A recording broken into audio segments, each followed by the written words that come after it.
They said the park was safe, yet under the oldest oak, a little girl clutched a battered sketchbook to her chest, whispering, "He'll come back." And when Jack Preston, millionaire CEO, master of empires, yet prisoner of silence, saw her eyes, his life's trajectory fractured like glass under sudden weight. Jack Preston did not often walk without purpose. For 30 years, purpose had been the marrow in his bones. Purpose built airports, brokered mergers, paved the rise of a man who could shift markets with a phone call. But on that Saturday morning, as Atlanta's early spring unfurled its blossoms, Jack walked as though he hoped the pavement itself might erase him. The townhouse he had left behind was immaculate, expensive, museum-like. Yet every wall reverberated with absence. Once laughter had spilled down the staircase, bright and reckless. Once music had seeped under doors like perfume. But loss had carved a hollow silence into his home, and silence is the most merciless architect of all. He crossed Piedmont Park like a ghost. Runners veered, parents shouted after soccer balls, couples pressed close in the April light. Jack moved through them unnoticed. He preferred it that way. Loneliness can be disguised as composure if you hold your shoulders straight enough. At the pond, ducks tore lazy trails across the water, their green heads flashing in the sun. Jack stared, pretending he was interested, though his thoughts drifted inevitably toward the edges of the crowd, the places where shadows thickened, where no one looked too closely. That was when he saw her. She was crouched at the base of the oak tree whose roots jutted up like bones. A slip of a child, no more than 7. Her cardigan sagged at the elbows, brown turned the color of mud. Her jeans were dirty at the knees. Her shoes had lost their shine years ago. But what caught him was not her clothes, nor the way her hair hung in limp strands. It was the way she pressed the sketchbook against her ribs, as though inside lay her only pulse of safety. Jack halted. His first thought, she must be waiting. Children wait for parents on park benches, for friends by the swings. Yet nothing about her posture suggested expectation. Her shoulders curled inward, spine bent, chin nearly to her chest. She was not waiting. She was hiding. The recognition struck like lightning, because once Jack too had hidden, behind corporate agendas, behind conferences that blurred into each other, behind a fortress of wealth that no laughter could breach. Hiding was a posture he knew intimately. He approached carefully, each step deliberate, as if approaching a wounded bird. Kneeling a few feet away, he let the ground take his weight. "Hey there," he said, voice low, warm, uncertain. The girl flinched. She pulled the sketchbook tighter, eyes snapping up. They were pale, almost translucent, ringed with shadows no child should carry. Her fingers trembled against the spine of the book. "It's okay," Jack continued. "I won't hurt you." Her lips parted, but no sound came. She glanced past him, toward a gap in the park's chain-link fence. Her eyes carried fear the way storm clouds carry rain. Heavy, inevitable. Jack hesitated.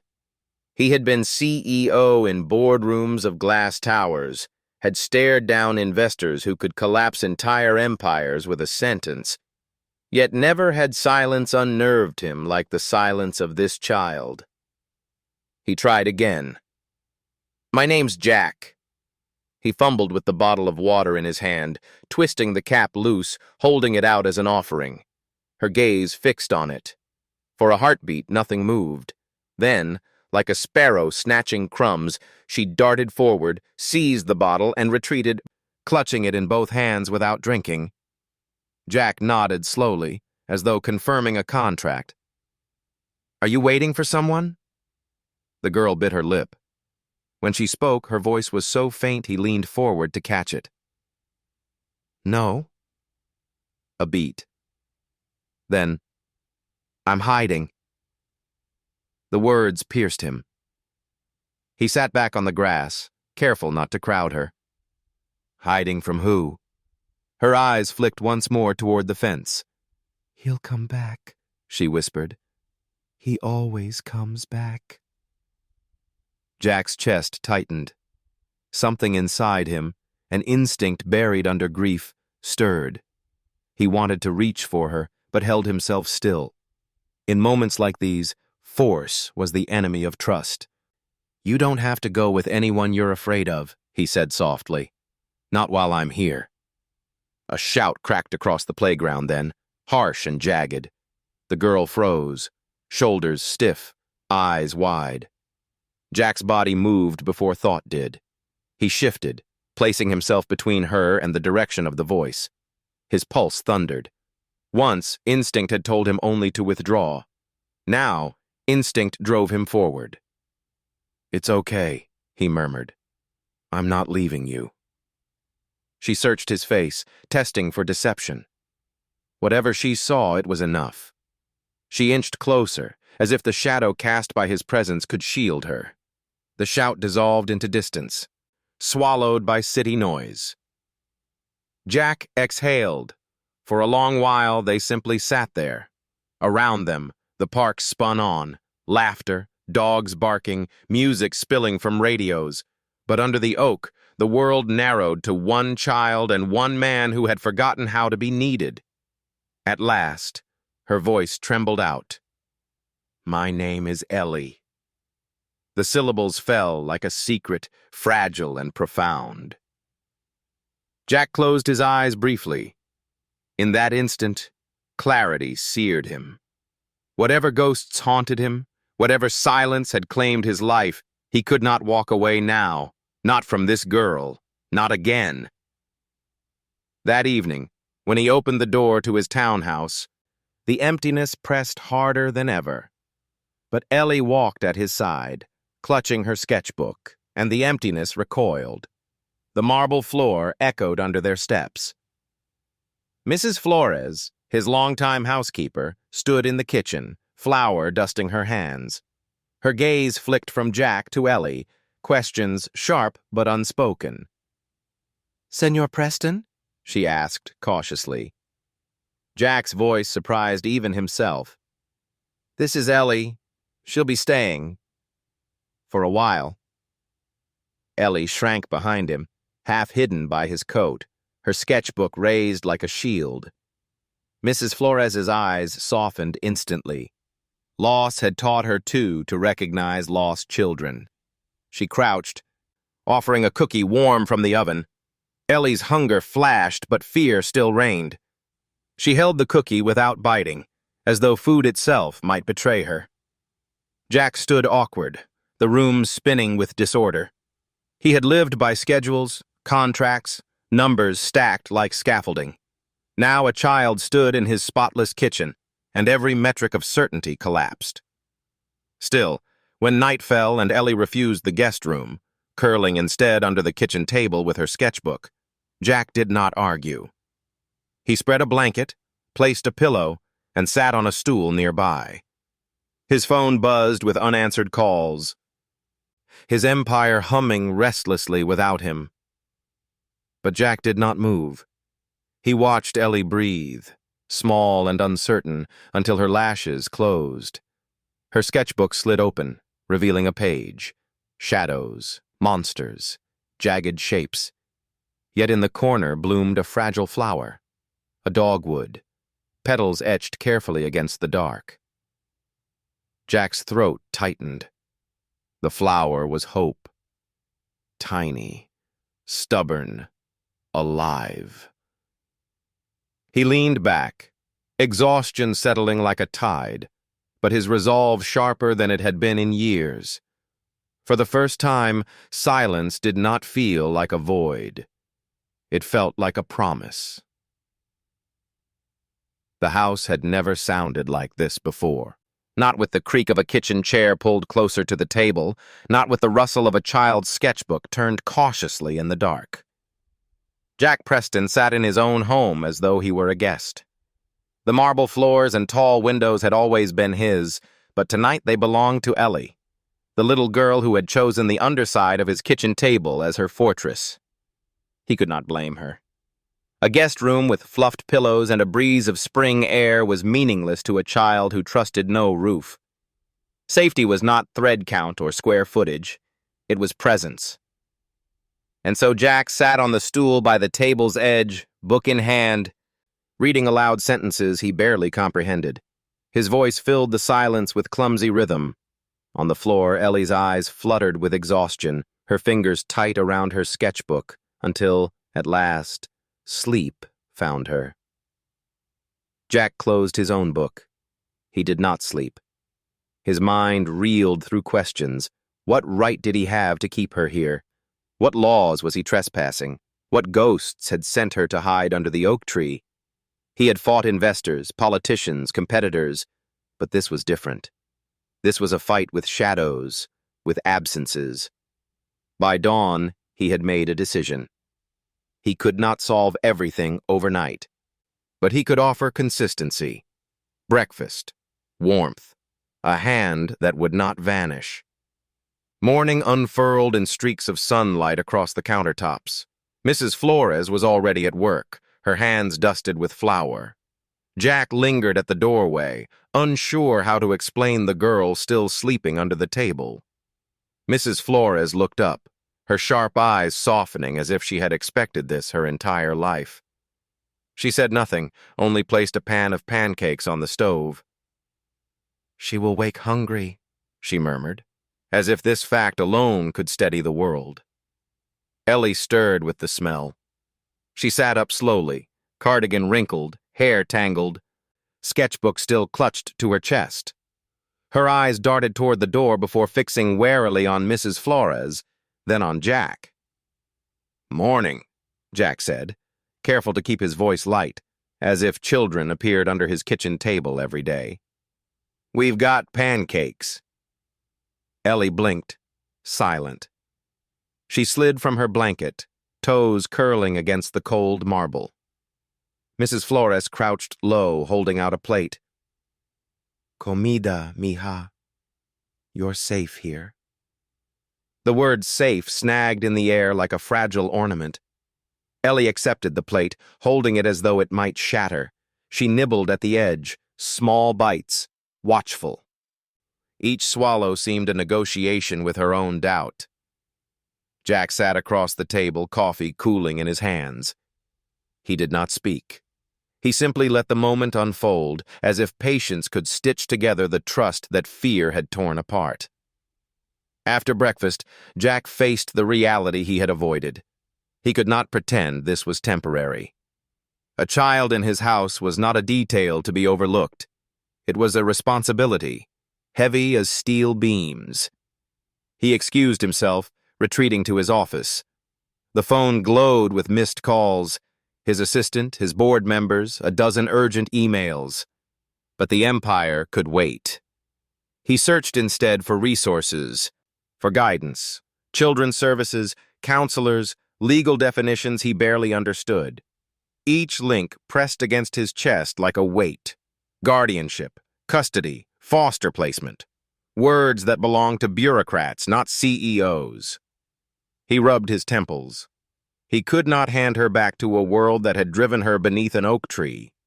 Not when she had whispered, "He always comes back." When he returned to the kitchen, Ellie was drawing. Her small hands moved feverishly, pencil scratching across paper. Jack bent slightly to see the outline of a tree, blossoms crowding the branches. At the roots, a tiny figure crouched. Beside it, another taller figure stood, rough, hesitant, but unmistakably meant to shield. Jack swallowed. That's me." Ellie glanced up, startled, then down again. She didn't answer, but her pencil slowed. He crouched to her level. "It's a good drawing," he said softly. "You're a very good artist." Something flickered in her eyes, suspicion, then the faintest glow of pride, quickly hidden. She turned the page. On the new sheet, dark shapes began to emerge, jagged teeth, looming shadows, eyes that stared without faces. Jack's heart clenched. He recognized monsters when he saw them, even if they lived only on paper. "You don't have to show me," he said gently. "But if you ever want to, I'll look." Ellie pressed her lips together, sketchbook closing with a snap. She held it against her chest, fortress restored. That afternoon, Jack walked her to the townhouse's small garden. The dogwoods bloomed along the fence line, petals pale and trembling. Ellie stopped, transfixed. Her shoulders loosened for the first time since he had seen her, her hand brushing the lowest branch as if testing reality. "My mom said trees keep secrets," she whispered. It was the longest sentence he had heard from her. Jack crouched beside her. "Good trees do. They keep them safe until it's time to share." Her gaze drifted skyward, lost in the blossoms. For a moment, she was only a child marveling at spring, but then she tightened her grip on the branch, retreating back into silence. That night, Jack tried again with the guest room. Fresh sheets, a lamp casting gentle light, a stuffed rabbit Mrs. Flores had kept from her granddaughter's childhood. Ellie stood in the doorway, sketchbook clutched, her breath quickening. "No," she whispered. Jack knelt. "Where would you like to sleep?" She glanced toward the kitchen. "The table?" he asked. She nodded. Jack's chest ached, but he did not press. He spread the blanket once more, set water on the floor beside her, and pulled the stool into its vigil. As she curled under the table, she whispered, barely audible, "You stay?" "Always," Jack said, and meant it more than any contract he had ever signed. The days blurred, Saturday into Sunday, Sunday into the fragile promise of Monday. Ellie moved like a shadow through the townhouse, always with her sketchbook, always watchful. She ate slowly, sparingly, as if food might vanish. She bathed only with the door cracked open, Mrs. Flores humming on the other side. She flinched at sudden noises, at footsteps in the hallway, at the shrill ring of Jack's phone, yet beneath each fear, tiny threads of trust began to stitch. She left her sketchbook on the table once, only for a moment, while she reached for milk. She sat on the garden bench with Jack nearby, her shoulders not quite so hunched. She listened when he read aloud in the evenings, though her eyes stayed glued to the paper. And each night, before curling beneath the table, she asked the same question in the same trembling whisper. "You stay?" Jack answered, steady and unshakable. "Always." But shadows are patient things. They wait. And one evening, when Jack checked the mailbox, a note lay tucked between bills and advertisements. Blocky letters, anger pressed into the paper like bruises. "She's mine.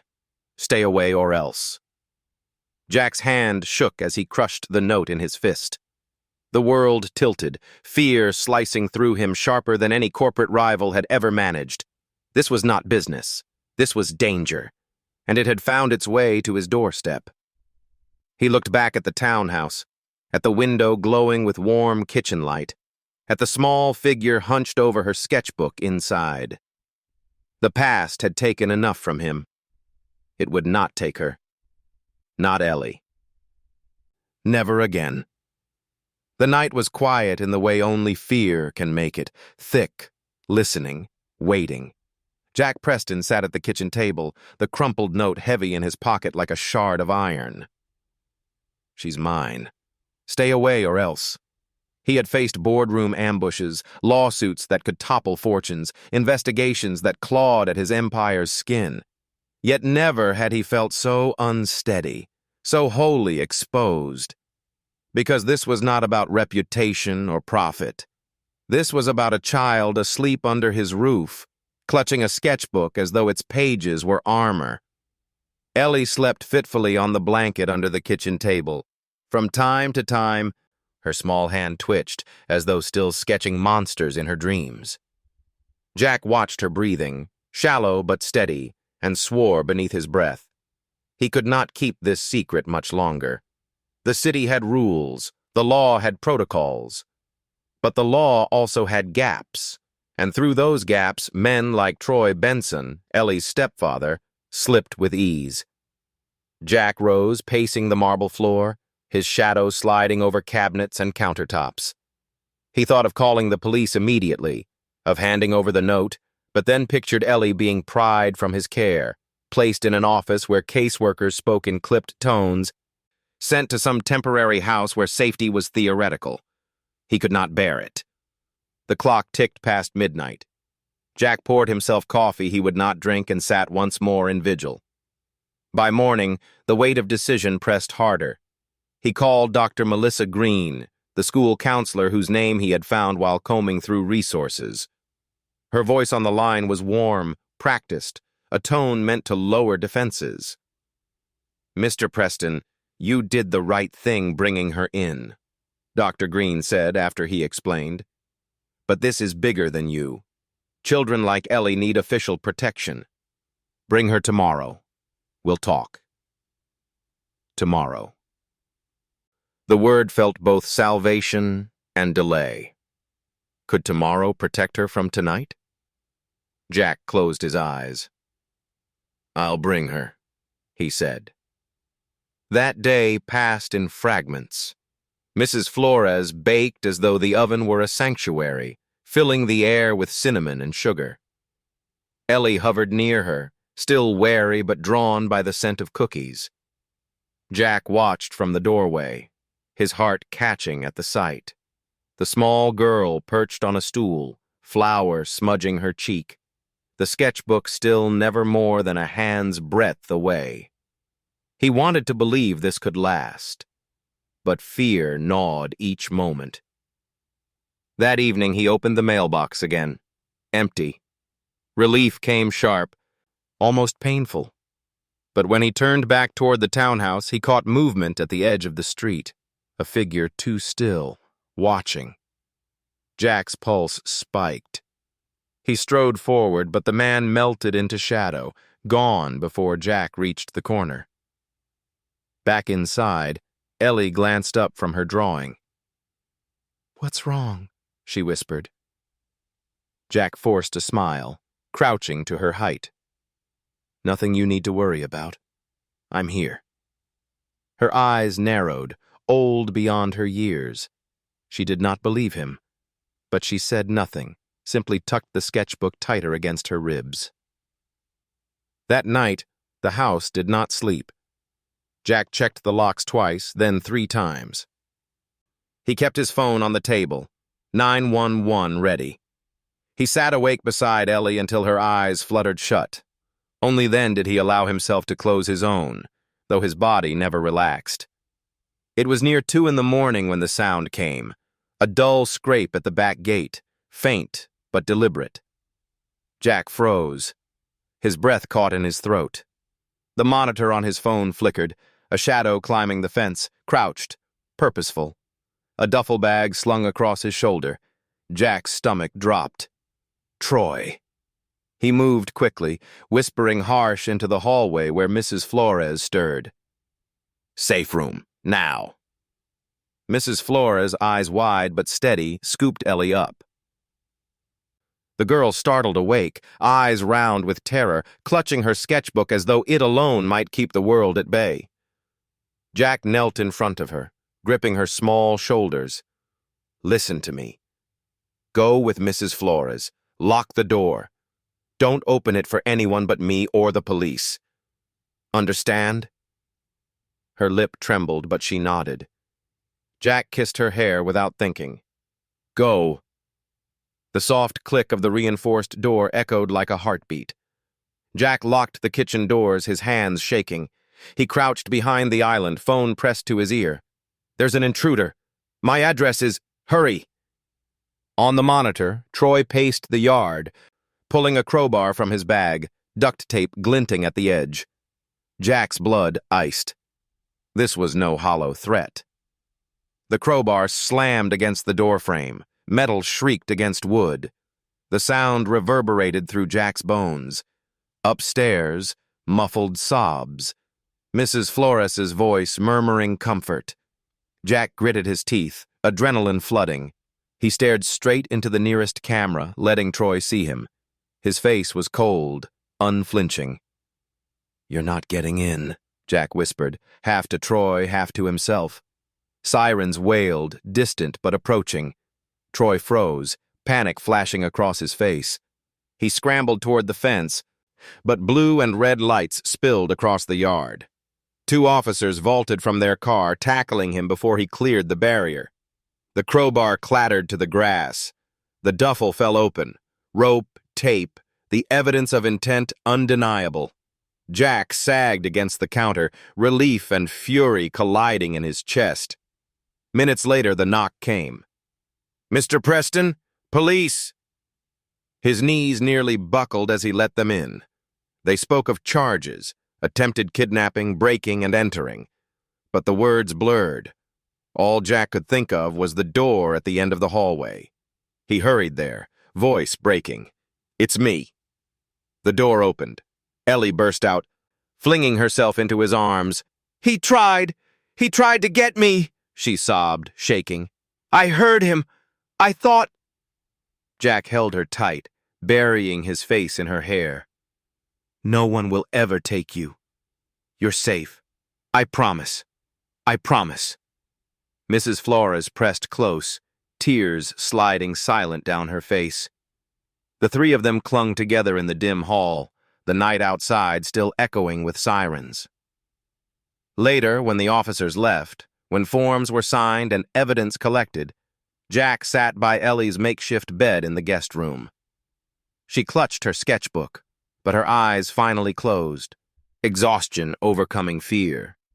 Jack watched her breathing. For the first time since loss had hollowed him, he felt the weight of love so fierce it terrified him. The monsters were real, but so was his vow, and he would not run, not ever again. The courthouse steps loomed like cliffs of red brick and marble.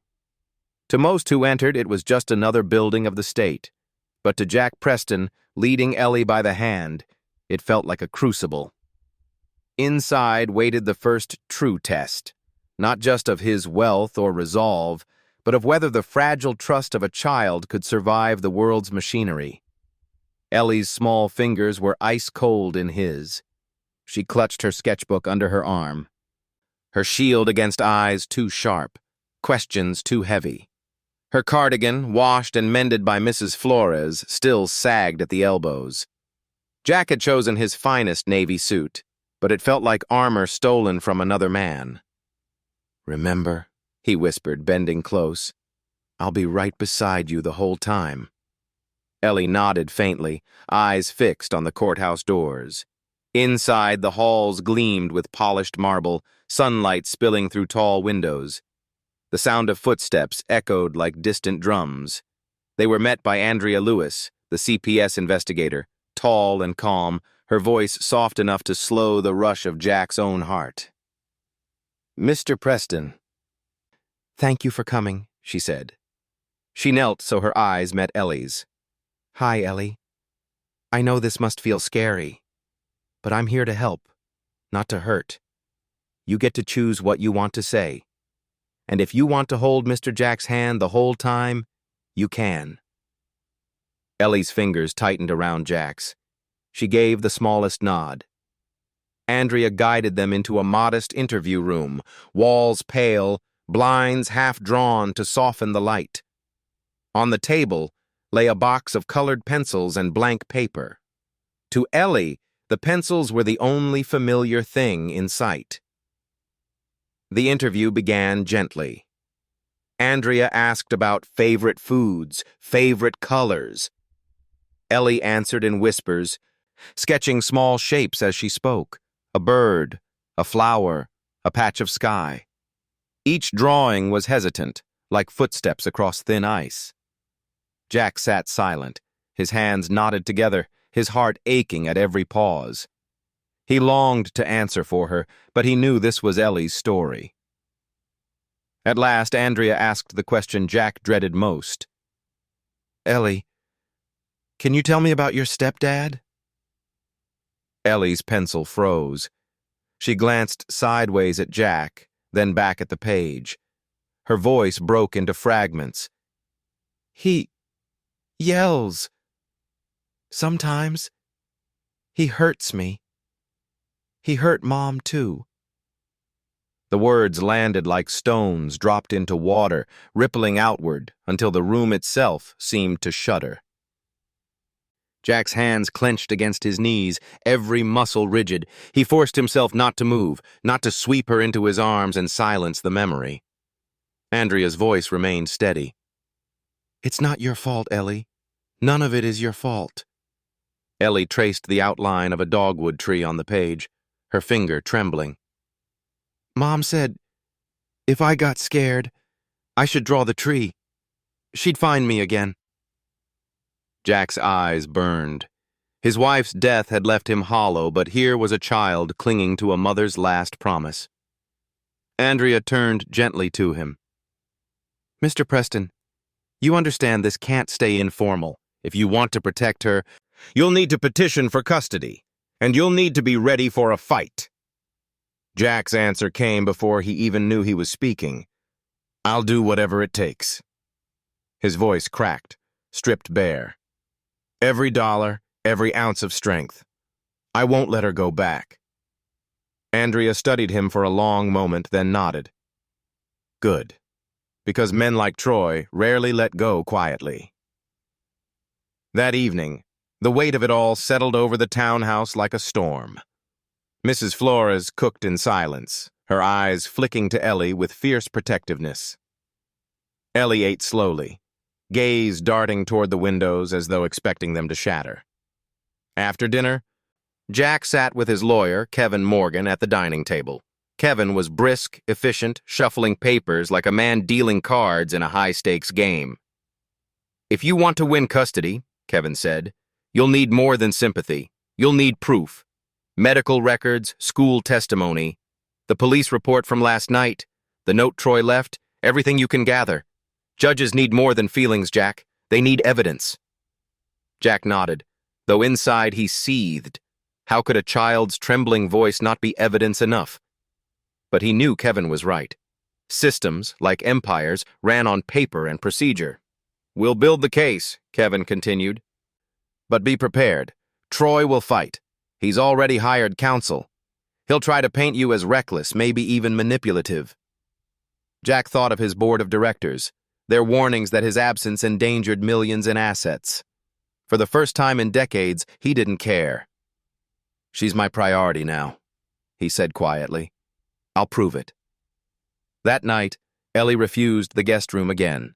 She crawled beneath the kitchen table, sketchbook tight against her chest. Jack pulled up the stool, the ritual already familiar. Do you stay? She whispered. Always, he answered, his voice steady even as fear clawed inside him. Hours later, when Ellie finally drifted into sleep, Jack reached for the sketchbook she had left half open. On the page, she had drawn two figures under the dogwood tree, one small, crouched, one taller, standing with arms wide. Beneath, in shaky letters, she had written a single word, safe. Jack closed the book, his throat tight. He knew then that no court, no threat, no empire of law could convince him otherwise. Ellie was not just a child he had found in a park. She was the reason he had stopped running. She was the reason he had begun to hope. The next morning dawned gray, the sky low and heavy. Jack dressed in silence, straightening his tie with hands that trembled more than he wanted to admit. In the kitchen, Mrs. Flores braided Ellie's hair with gentle fingers, fastening the end with a pale ribbon. You'll be brave today, Mrs. Flores murmured. Ellie nodded, though her eyes betrayed the storm within. Jack crouched, tying her shoes, his heart twisting at the way she pressed her sketchbook tight against her chest. We're in this together, kiddo, he said softly. For the first time, Ellie whispered back, together. The drive to the courthouse felt longer than miles should measure. Jack's grip on the wheel was rigid, his eyes fixed forward. Ellie sat in the back, knees tucked up, her small body a bundle of nerves. As the courthouse came into view, Jack exhaled slowly. The building rose like judgment itself, its columns catching the morning light. He parked, turned, and reached back. Ellie's hand slid into his, small but fierce. Her grip said what words could not. Don't let go. Jack squeezed back, eyes burning with resolve. I won't. And together, they stepped into the storm. The courtroom was colder than Jack expected. Not in temperature, the vents hummed steadily overhead, but in atmosphere, in the way marble floors and wooden benches swallowed warmth. He had walked into countless conference halls, auditoriums, and boardrooms where millions hung in the balance. None of them felt like this. At the front sat Judge Simmons, a woman known for her piercing blue gaze and unflinching fairness, the kind of judge who could strip a man bare with silence alone. To her left, clerks shuffled papers. To her right, the district attorney leaned forward, brows knit, already impatient for order. And in the front row of the gallery, Ellie sat between Jack and Mrs. Flores, her sketchbook clutched so tightly the cardboard edges left imprints in her small hands. Her shoes tapped nervously against the bench, a rhythm too quick to be conscious. Jack laid a steadying hand over hers and she stilled, though her eyes never left the floor. The case was called. The DA recited Troy Benson's offenses with crisp authority: attempted kidnapping, possession of restraints, unlawful entry, prior reports of domestic violence. Each word cracked like a whip across the quiet air. Jack felt Ellie flinch beside him, the tremor running through her body. Mrs. Flores leaned closer, whispering in Spanish, "Tranquila, mija, aquí está segura, safe here." The first witnesses were the officers who had arrested Troy. They described the crowbar, the duffel, the fight at the fence. They held up the note, still smeared with Jack's sweat, its blocky letters declaring possession over a child who was not his. Then came Dr. Melissa Green. She spoke with a calm strength that seemed to weave nets beneath Ellie's trembling. She described Ellie's drawings, the monsters, the shadows, the slow shift to blossoms and light once she had felt safe. Children speak in images when words fail them, Dr. Green explained. Ellie's art shows us both her trauma and her resilience, and it shows us the safety she has begun to find in Mr. Preston's care. Jack's throat tightened. He glanced at Ellie, who peeked up shyly, then ducked back behind her sketchbook. When it was Mrs. Flores's turn, she held herself with quiet dignity. She told the court about the nights Ellie could not sleep, about the way she curled under the kitchen table, about the first time she had dared to smile while baking cookies. "Senor Preston," she said firmly, "is not just sheltering her. He is changing her life. He has given her a home, not just a house." The courtroom murmured softly at her words.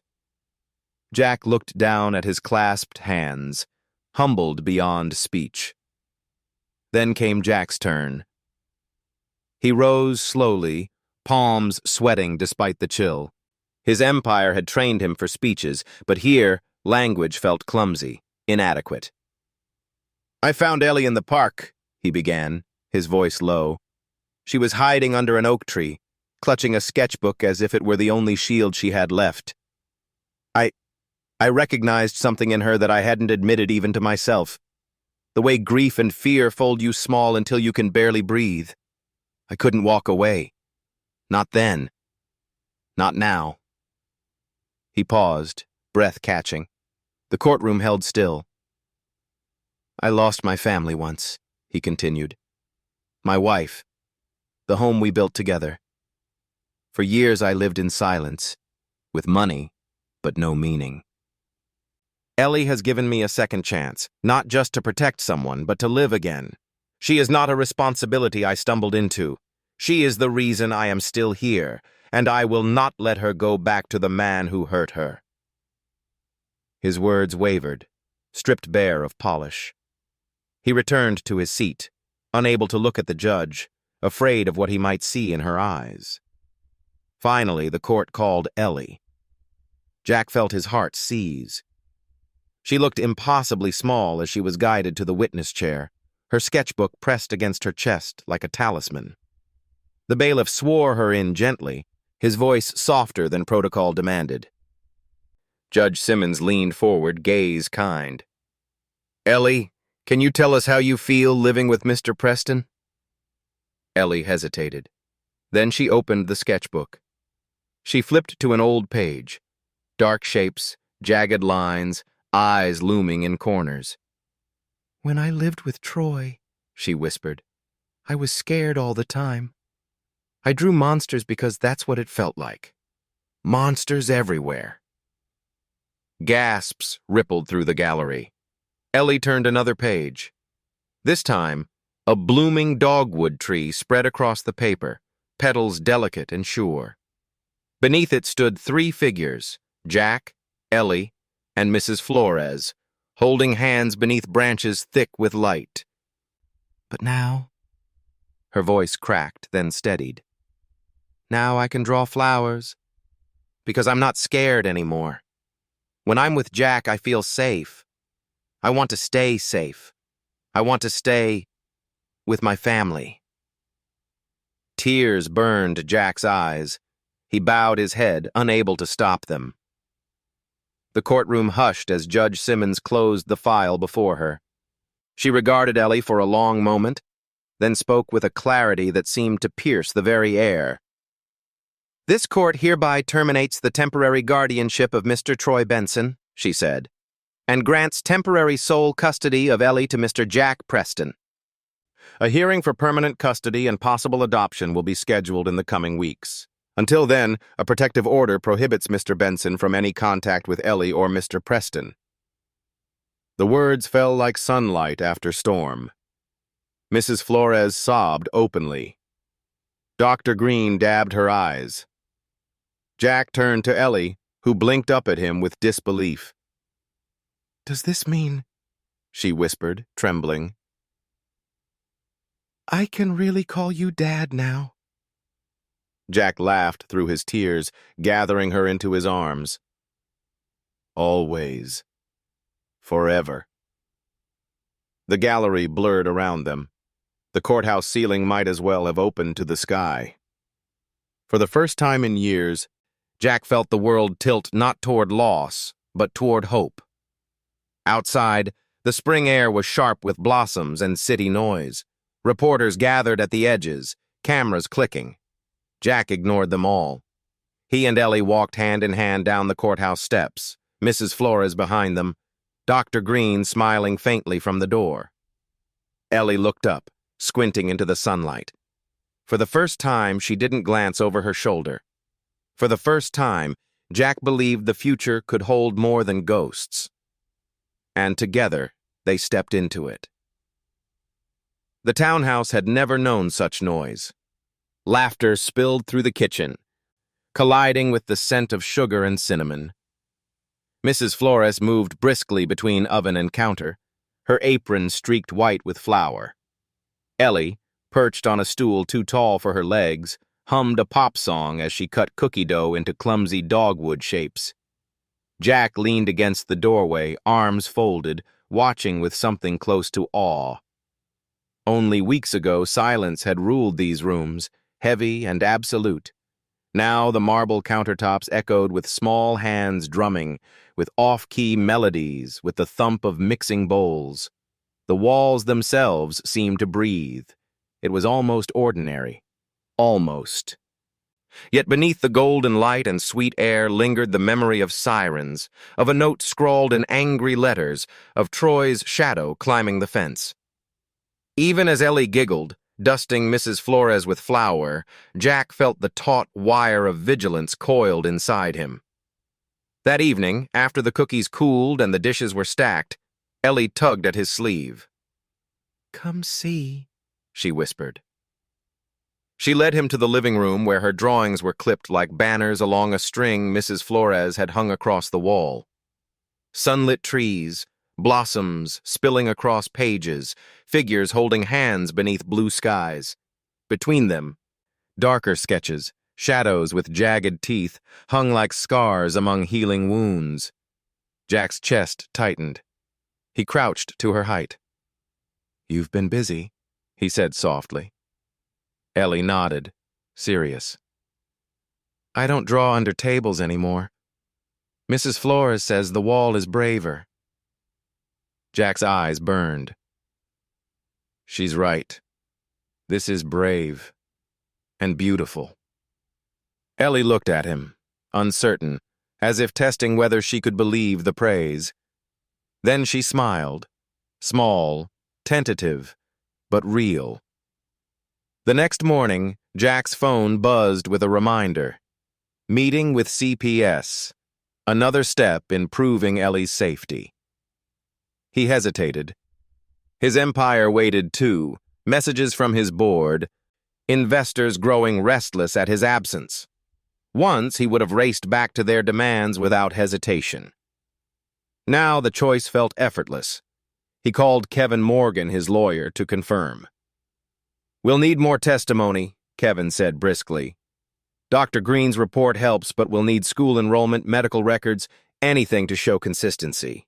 The system is skeptical of sudden guardians." Jack stared at the sunlight streaming through the blinds. "Consistency," he echoed. "She's got that now. She's got us." Kevin's pause was brief but telling. "Then prove it, Jack. Courts don't gamble on sentiment. They gamble on evidence." At breakfast, Ellie picked at her pancakes, her eyes darting toward the door as though expecting it to burst open. Jack crouched beside her. "We're going to see Andrea today," he said gently. "Remember her? She just wants to help." Ellie's fork stilled. "Will Troy be there?" "No." Jack's voice was firm, steady as stone. "He's not allowed near you anymore, and I'll be with you the whole time." Her shoulders loosened, if only slightly. She nodded, though her sketchbook remained pressed against her ribs. The CPS office was painted in bright colors, posters of smiling children lining the walls. To Jack, it felt like decoration struggling to hide bureaucracy. To Ellie, it was another unfamiliar place. She shrank closer to him, her hand gripping his sleeve. Andrea greeted them warmly, crouching to Ellie's height. "Good to see you again. I hear you've been drawing." Ellie hesitated, then slipped her sketchbook open just far enough to reveal a single page. A dogwood tree, blossoms bright, two figures standing beneath. Andrea's smile softened. "That's beautiful. You're safe now, Ellie. You know that, don't you?" Ellie glanced at Jack, then back at Andrea. Her voice was a thread. "I think so." Back home, Jack sat in his office long after Ellie had gone to bed. Papers covered the desk, custody petitions, affidavits, legal language dense as fog. His phone buzzed with yet another missed call from his CFO. He ignored it. Instead, he stared at a drawing Ellie had slipped into his jacket pocket earlier that day. 3 figures beneath a tree, blossoms falling like confetti. At the bottom, she had written, in shaky block letters, "Family." Jack closed his eyes. For years, he had lived for numbers, deals, structures. Now his life's worth was scrawled in crayon. But the world does not let go so easily. Friday evening, as dusk painted the sky lavender, Kevin arrived with grim news. "Troy hasn't disappeared. His lawyer filed for visitation rights. He'll argue you have no legal claim, that you overstepped by bringing Ellie home without notifying authorities first." Jack's jaw tightened. "He tried to kidnap her. He left a threat. How can he? Because the law loves procedure, Kevin interrupted. And predators know how to exploit gaps. We'll fight it, but you need to be ready. This will get ugly. Jack glanced toward the kitchen where Ellie sat coloring under Mrs. Flores's watchful eye. It already is, he murmured. That night, Ellie refused the guest room again. She padded into the kitchen, clutching her sketchbook. Under the table, she whispered. Jack spread the blanket, settled on the stool, the ritual unchanged. But this time, before she closed her eyes, Ellie slid the sketchbook open toward him. Look, she said softly. On the page was a new drawing. A man at the courthouse, suit sharp, eyes angry. Behind him, looming shadows stretched, but in front stood another man. Messy hair, tie crooked, his arms spread wide like a wall. That's you, Ellie whispered. You don't let him in. Jack's throat closed. He placed a hand gently over hers. Never, he said, his voice rough. Never. She nodded, finally curling into sleep. Jack sat long into the night, watching over her. The monsters still prowled the edges of their world, but so did courage, and as long as Ellie's hand reached for his, he would not let go.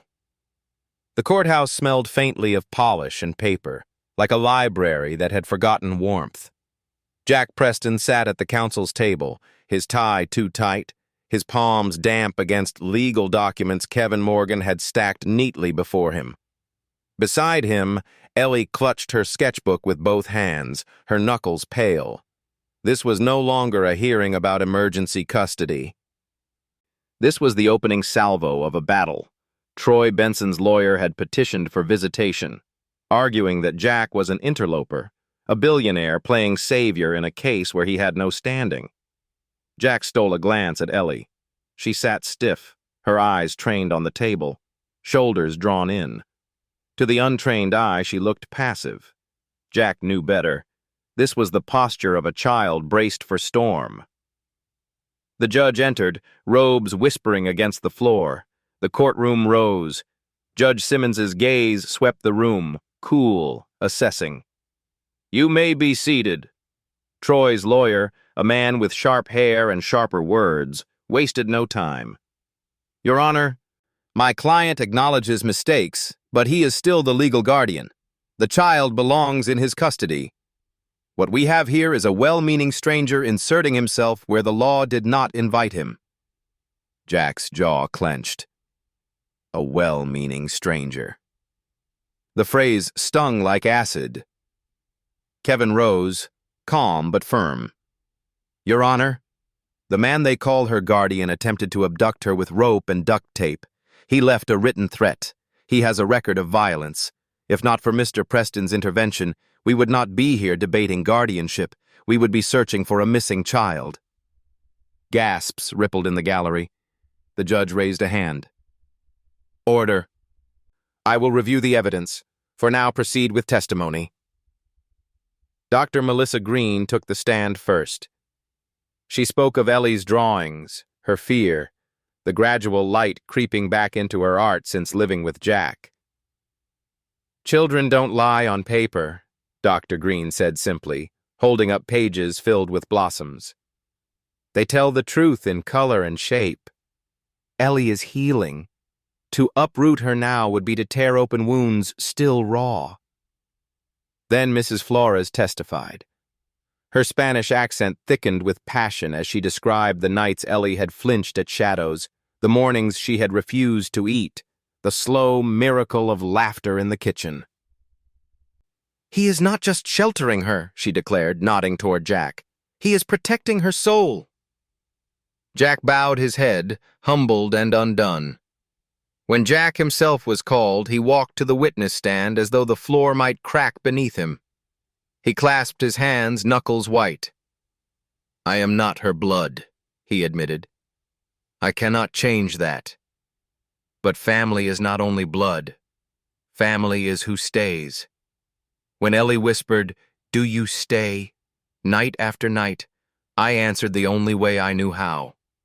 Always. And I will answer that until the end of my life. For a moment, the courtroom was silent, but for the scratching of pens. Then came Troy. He swaggered to the stand, his suit poorly fitted, his jaw set in a mask of indignation. His lawyer guided him with questions meant to soften, to frame him as misunderstood. Troy's answers were rehearsed. I was under stress, I lost my temper, but she's my stepdaughter. I have a right to see her. Jack's blood boiled, but he forced himself still. The DA rose. Mr. Benson, is this your handwriting? She held up the note. She's mine. Stay away or else. Troy's face tightened. I was angry. People say things. And is this your bag? The DA lifted the duffel, rope and tape spilling out. Troy shifted. I panicked. That doesn't mean... The DA cut him off. It means intent. It means danger. The gallery buzzed. Judge Simmons rapped her gavel. Order! Jack looked at Ellie. Her face was pale, but she leaned closer into Mrs. Flores, whispering something Jack couldn't hear. During recess, Jack knelt beside her. You're doing so well, he murmured. Braver than anyone I know.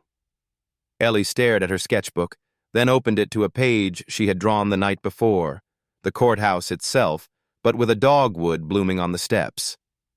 At the center, two figures held hands. That's us, she whispered. Jack swallowed hard. Yes.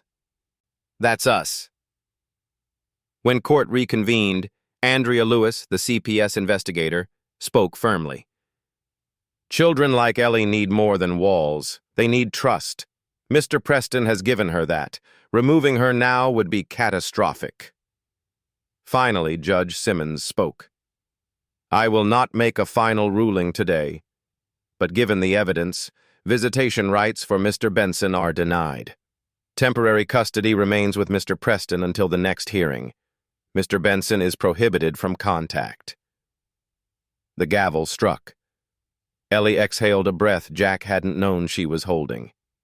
She slid her hand into his, small but fierce. For the first time in days, her grip was not only fear, it was belief. That evening, back at the townhouse, Mrs. Flores baked again, filling the kitchen with the smell of vanilla. Ellie sat at the table, sketchbook open, drawing blossoms with a steadier hand. Jack watched from across the room, his heart heavy and light all at once. The battle was far from over. But today, at least, they had won ground. Ellie looked up suddenly, her blue eyes clear. Do you still stay? Jack crossed the room, knelt beside her, and answered as he always had. Always. The morning after the hearing, the world was not quiet. News cameras camped on the sidewalk outside Jack Preston's townhouse, their lenses aimed like weapons. Headlines spun across networks and social media. Millionaire CEO battles for custody of abused child. Some framed him as a savior, others as a reckless opportunist meddling in a broken system. Jack ignored them all. He had long ago grown immune to the scrutiny of reporters, but Ellie was not. When he drew the curtains and glimpsed the cluster of microphones outside, he knew he would need to shield her from another kind of storm. Inside, the kitchen smelled of toast and jam. Mrs. Flores moved briskly, her apron tied tight, her eyes flashing annoyance at the reporters visible through the window. They circle like vultures, she muttered. Do they think a child is a spectacle? Jack shook his head. To them, she's a story. To us, she's... He trailed off, glancing toward the living room where Ellie sat hunched over her sketchbook. Her pencil scratched furiously, each line sharp and jagged. When Jack bent to look, his chest ached. She had drawn cameras with monstrous eyes, their tripods turned into claws. He crouched. They can't come in here. You're safe. We'll keep them outside. Ellie hesitated, then whispered, "Promise?" "Promise," Jack said, steady as steel. But outside pressure was only half the battle. Inside his company, chaos stirred. Board members called hourly, demanding explanations for his prolonged absence. Share prices dipped, investors whispered. In the office he barely used anymore, Jack listened to his CFO's voice crackle over speakerphone. "Jack, we respect what you're doing, but the company needs leadership. The press is turning this into a circus. Some of the board are questioning if you should step aside." Jack stared at Ellie's drawing pinned above his desk. A dogwood tree, 3 figures beneath it, hands linked. "Let them question," he said flatly. "She comes first. If the company can't survive without me for a few weeks, then it wasn't worth what we built." The CFO hesitated. "Jack, this could cost you billions."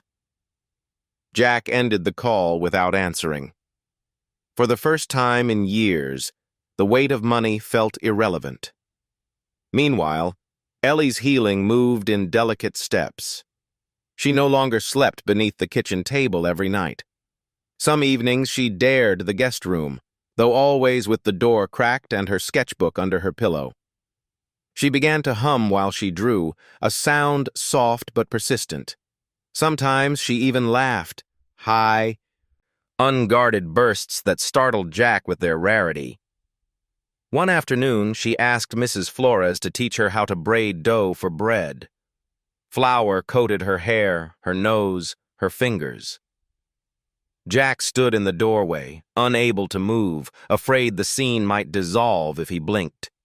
Yet shadows still lingered.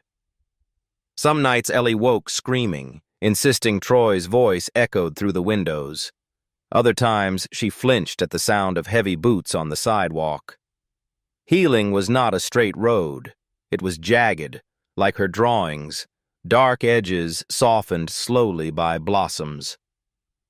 One evening, as rain lashed against the windows, Jack found her curled on the couch, sketchbook open to a fresh page.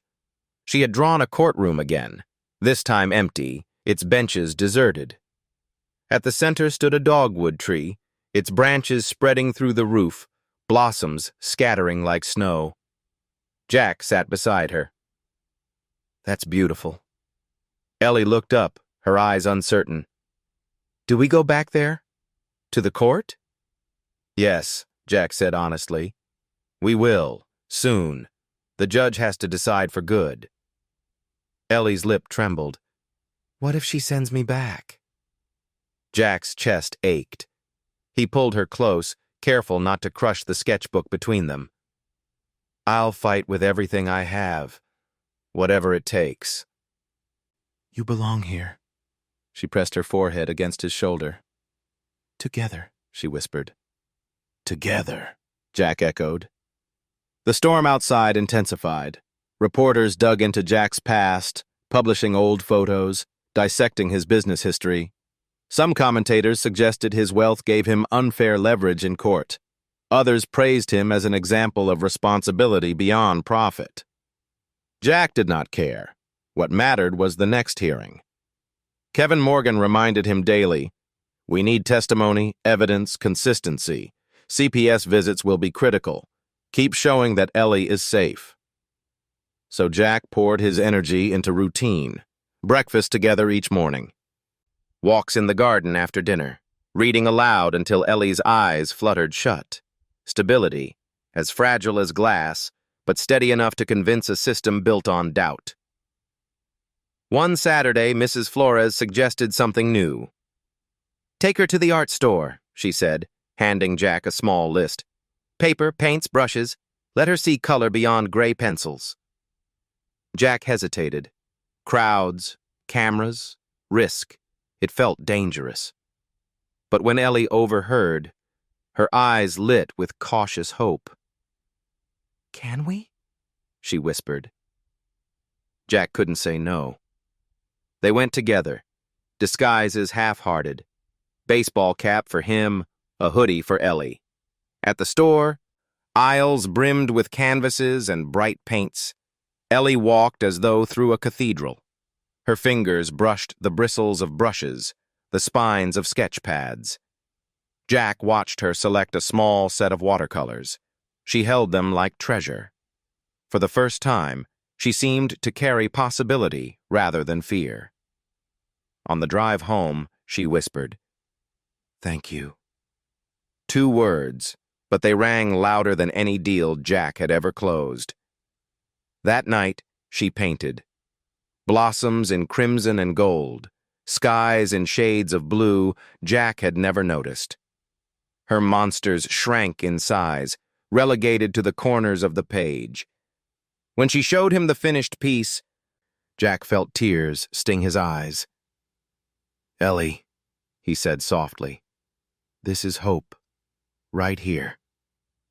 She smiled faintly, then handed the page to him. "It's for you." Jack framed it the next morning, placing it above his desk where no shareholder report had ever lingered. Yet the shadow of Troy remained. Late one night, Jack's phone buzzed with a message from Kevin. Troy's lawyer is pushing hard. He's demanding a full custody review. "Brace yourself." Jack stared at the text, then at the small figure asleep in the next room, her sketchbook on the nightstand, her hair splayed across the pillow. The storm was not over. It was only gathering. But Jack felt no temptation to run. For years his instinct had been flight, from grief, from silence, from love itself. Now, with Ellie's trust placed trembling but fierce in his hands, he knew. He would face every storm. Not because he had to, because he wanted to. The summons came on a gray Tuesday morning. Kevin Morgan's voice over the phone was clipped, urgent. "Full custody hearing. Friday. Troy's lawyer is pressing everything. Parental rights, financial bias, even claims you manipulated the child against him." Jack gripped the receiver so tightly his knuckles whitened. He glanced toward the kitchen, where Ellie sat sketching in her notebook, crumbs of toast scattered on her plate. She looked small, ordinary, safe. The thought of her name being dragged into legal arguments, dissected by strangers, made his stomach knot. "Friday," Jack repeated. "Yes," Kevin said. "This is the crucible, Jack. The judge will decide whether Ellie stays with you or returns to Troy. We need to be ready." Jack hung up, his heart pounding. The air in the townhouse felt thinner, as if the walls themselves braced for impact. That evening, he sat Ellie down at the kitchen table. Mrs. Flores busied herself at the stove, humming softly, but her ears tilted toward them. "Ellie," Jack began gently, "we have to go back to court. The judge needs to decide what happens next." Ellie froze, pencil hovering above her page. She didn't look up. "Back to him?" Jack reached across, covering her small hand with his. "No, not if I can help it. This is to make sure you stay safe. To make sure you stay here. With us." Her lips trembled. "What if she believes him?" Jack swallowed. "Then I'll fight again. And again. Until she sees the truth. I'm not leaving you, Ellie. Not now. Not ever." Her eyes shimmered with tears, but she nodded. "Together," she whispered. "Together," Jack echoed, his voice breaking. The days before the hearing felt like marching through storm winds. Kevin visited nightly, spreading documents across Jack's desk, affidavits from Dr. Green, records of Ellie's bruises, testimony from CPS. Mrs. Flores wrote her own statement, describing Ellie's nightmares and the slow bloom of trust she had witnessed. "Every detail matters," Kevin insisted. "Judges don't like uncertainty. We need to show consistency, stability. That's what will win this." Jack nodded, though sleep eluded him.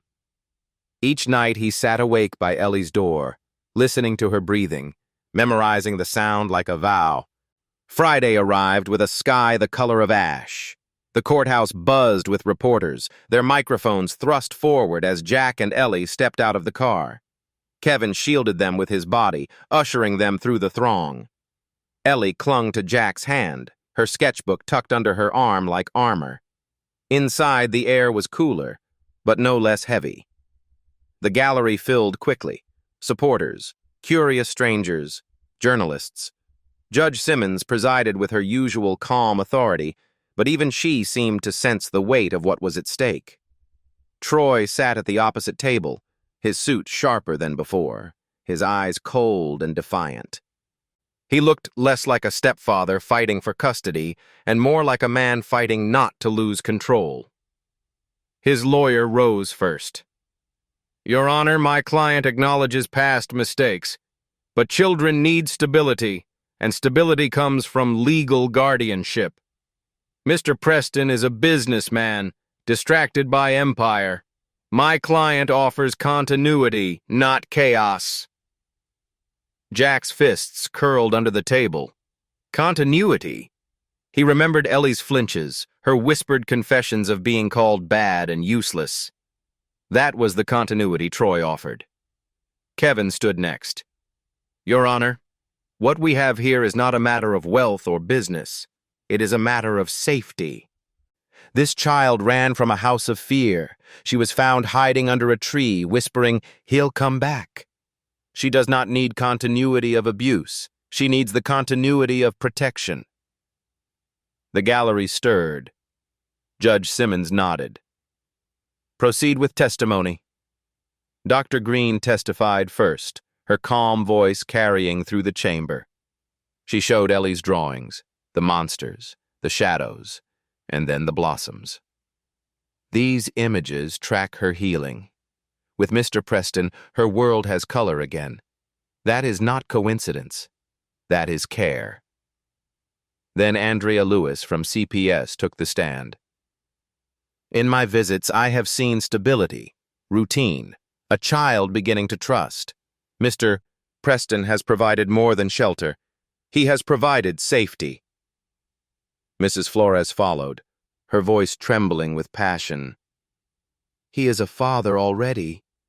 Maybe not by law, but by love. And I know, because I lost a granddaughter once. You do not mistake the look of a child who feels safe." Tears dotted the gallery. Finally, it was Jack's turn. He walked to the stand, hands steady despite the storm in his chest. "I did not plan for this. I did not seek it. But when I saw her under that oak tree, hiding, something in me recognized her fear. Because I had lived it. I had lost my wife, my child. I knew what it was to sit in silence with ghosts. And I knew I could not leave her there." His voice broke. He forced himself onward. "She asked me one question, night after night. Do you stay? My answer has never changed. Always. And if this court allows, it always will." A hush fell, heavy and absolute. Then came Troy. He strode to the stand, posture stiff, jaw clenched. His lawyer's questions painted him as repentant, misunderstood. He spoke of rights, of second chances. But under cross-examination, the mask cracked. "Mr. Benson," Kevin asked coolly, "why did you carry rope and duct tape to Mr. Preston's house?" Troy's face twisted. "I panicked. And why did you write, 'She's mine' on a note and leave it in his mailbox?" Troy's voice rose. "Because she is mine. She belongs with me." The words rang through the courtroom, sharp as glass. Ellie flinched, burying her face in her sketchbook. Jack's body surged forward before he caught himself. His eyes locked with Troy's, cold and unyielding. For the first time, Troy faltered under the weight of another man's gaze. Judge Simmons's gavel cracked. "Enough." Recess was called. In the quiet of a side room, Jack knelt before Ellie. "You did so well," he whispered. None of his words matter. The truth matters. Ellie looked up, tears streaking her cheeks. "You still stay?" Jack gathered her into his arms. "Always. Until my last breath." When court reconvened, the judge's face was grave. "I will deliberate and deliver my ruling tomorrow morning. Until then, temporary custody remains with Mr. Preston. Court adjourned." The gavel struck. Relief washed over Jack like rain. But the storm was not yet done. Outside, cameras flashed. Reporters shouted. Kevin pressed close, urging them toward the car. As they drove away, Ellie opened her sketchbook. On the fresh page, she drew a tree, its branches wide, blossoms scattering. Beneath it stood two figures hand in hand. She added a third, small but radiant, Mrs. Flores. She pushed the drawing into Jack's lap. "Family," she whispered. Jack's throat closed. He nodded, unable to speak. The final verdict awaited. But in that moment, under the fragile shelter of crayon blossoms, Jack knew. No ruling, no law, no storm could erase what had already been written between them. The courthouse was hushed the next morning, sunlight slanting through tall windows, turning the marble floor to gold. The gallery filled with the same faces as before, supporters, journalists, curious onlookers, but the air was different, thicker, expectant. Jack Preston sat at the counsel's table, Ellie's hand wrapped tightly in his. Her sketchbook rested on her lap, its cover worn soft from constant touch. Mrs. Flores sat close behind them, a steady presence, her rosary hidden but her lips moving in silent prayer. Kevin Morgan flipped through papers with mechanical precision, though even he seemed taut with nerves. Judge Simmons entered. The room rose. Then silence fell like a curtain. "This court," the judge began, her voice measured, "has reviewed the testimony, the evidence, and the conduct of all parties involved. What is at stake is not only legal guardianship, but the welfare of a child." Jack's heart hammered. Ellie squeezed his hand tighter. The judge's gaze swept from Troy Benson to Jack. "Mr. Benson, the evidence presented against you is substantial. The threats, the attempted break-in, the accounts of abuse all paint a picture of a man unfit for guardianship. Your petition is denied." A murmur rippled through the gallery. Judge Simmons turned to Jack. "Mr. Preston, while you are not related by blood, the testimony presented reveals consistency, stability, and devotion beyond duty. This court finds sufficient grounds to grant you full legal and physical custody of Ellie Benson, with recommendation for permanent adoption proceedings." The gavel struck. Final, absolute. For a heartbeat, Jack could not breathe. The words seemed unreal, fragile, as though one wrong move would shatter them. Then Ellie looked up at him, eyes wide, trembling. "Does this mean?" she whispered. Jack bent, his voice breaking into a laugh that was half sob. "Yes, Ellie. It means you're mine. Always." She flung her arms around his neck. "Dad," she whispered into his collar. The word was shaky, hesitant, but real. Jack held her as if anchoring his entire soul. For the first time in years, he felt whole. Reporters shouted as they exited the courthouse, cameras flashing, but Jack barely heard them. All that mattered was the small hand clinging to his, the lightness in his chest that no storm could touch. Back at the townhouse, Mrs. Flores bustled into the kitchen, pulling flour and sugar from cupboards. "For a new beginning," she declared, her eyes shining. Ellie darted to the table, spreading her drawings across it, pages of blossoms, of houses filled with light, of three figures standing hand in hand beneath dogwood trees. She drew with quick, joyful strokes, her pencil racing to catch up with hope. Jack stood in the doorway, watching. He had once believed his house was too quiet, too hollow. Now it pulsed with life. Laughter spilled from the walls. Even silence felt warm, filled with presence rather than absence. That evening, Mrs. Flores baked a cake, simple vanilla, crowned with strawberries. They ate together at the kitchen table, crumbs scattering, Ellie's giggles ringing like bells.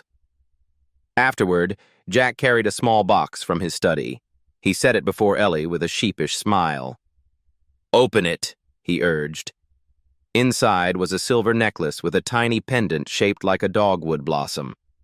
Ellie gasped softly. "It's for me?" "For you," Jack said. "So wherever you go, you carry the tree that kept you safe." Ellie's hands trembled as she clasped it around her neck. Then she leaned forward, hugging him fiercely. "Thank you, Dad." The word no longer trembled. It rang clear. Days passed, and with them, new rhythms. Mornings began with pancakes or toast. Ellie perched at the counter, chattering about colors and drawings. Afternoons saw them in the garden, planting dogwood saplings Mrs. Flores insisted would grow strong in Atlanta soil. Evenings ended with stories, sometimes Jack reading, sometimes Ellie showing him her newest sketches. The nightmares still came, but less often. And when they did, Ellie no longer hid under tables. She ran straight into Jack's room, sketchbook pressed against her chest. He would gather her close, whispering the words she now believed. "You're safe. I'm here. Always." Weeks later, Jack drove Ellie to a quiet cemetery edged with willows. She carried a bouquet of wildflowers and a drawing rolled under her arm. They stopped at a simple headstone, her mother's. Ellie knelt, laying the flowers gently at its base. Then she unrolled the drawing, herself, her mother, and Jack, beneath a blooming dogwood. She traced the paper with her finger. "Hi, Mommy," she whispered. "Jack takes care of me now. I'm safe." "I think you'd like him." Her voice quivered, but there was strength in it too. A peace not of forgetting, but of carrying love forward. Jack stood behind her, silent tears streaking his face. At last, he knelt, placing a hand gently on her back. "I'll protect her," he murmured to the stone, as if to the woman herself. "Always." Ellie leaned against him, the necklace gleaming at her throat. Together they sat in silence, the dogwood blossoms swaying overhead like benediction. When they returned home, Ellie drew late into the night. Her final page was different, bright, bold, filled with color. 3 figures stood beneath a dogwood tree, their faces smiling, their hands linked. Above them she scrawled in looping letters, "Home." She taped it above her bed. Then she turned, smiling softly. "Good night, Dad." Jack smoothed the blanket over her shoulders, his throat tight. "Good night, Ellie. I love you." Her eyes fluttered closed. "I love you too." Jack lingered in the doorway, watching her chest rise and fall, her sketchbook on the nightstand, her necklace catching the moonlight. He remembered the day he had found her, small, trembling, hiding at the base of an oak tree. A child convinced the world had abandoned her. Now she slept in a home filled with light. And he, a man who had once thought himself hollow, finally understood. The truest wealth was not measured in shares or steel or glass. It was in the fragile trust of a child who believed he would stay. Jack closed the door softly. For the first time in years, his heart was still. Not empty. Full. Always.